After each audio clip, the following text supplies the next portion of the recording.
you said your mother donated, left you with 160 acres. Is that where you are right now, and you're trying to make that into a farm? Is that what's happening? Yes. Wow. Do you have anyone helping you there, or you're?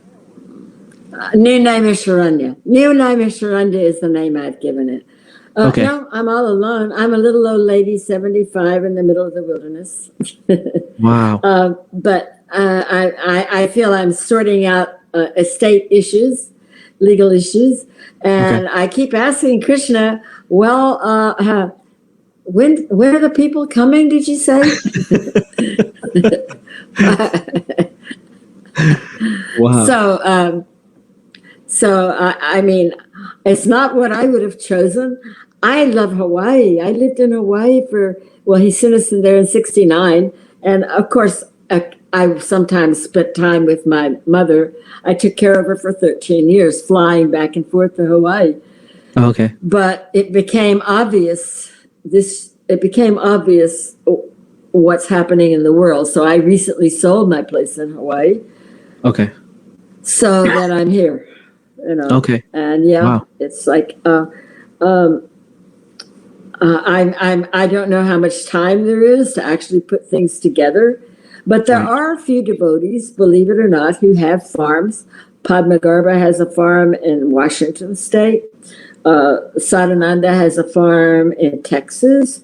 I think there's a few other devotees who kind of broke away from the mainstream back many years ago. I think Nutama has a farm also in Washington State.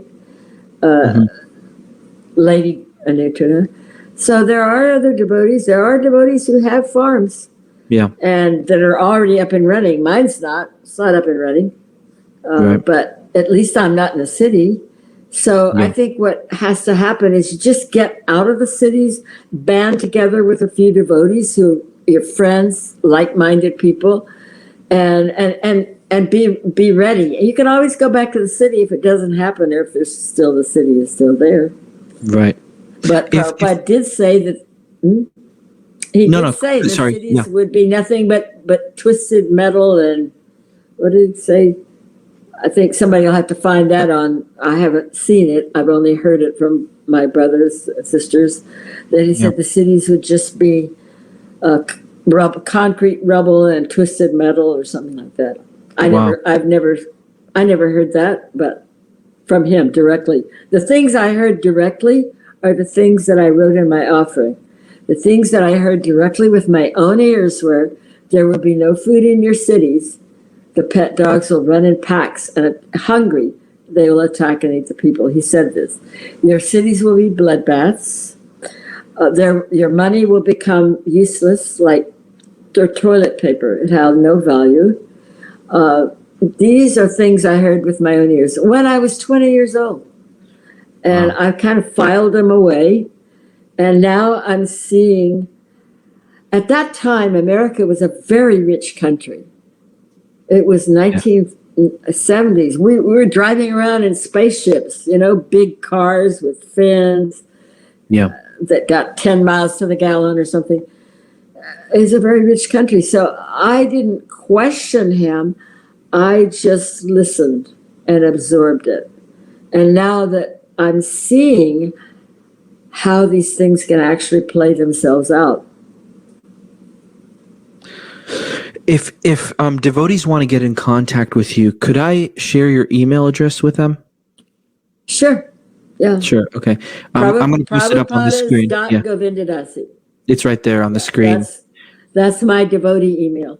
Yes, prabhupadas.govindadasi@gmail.com. If you want to get in touch with Govinda Dasi Prabhu, you can get in touch with her through this email.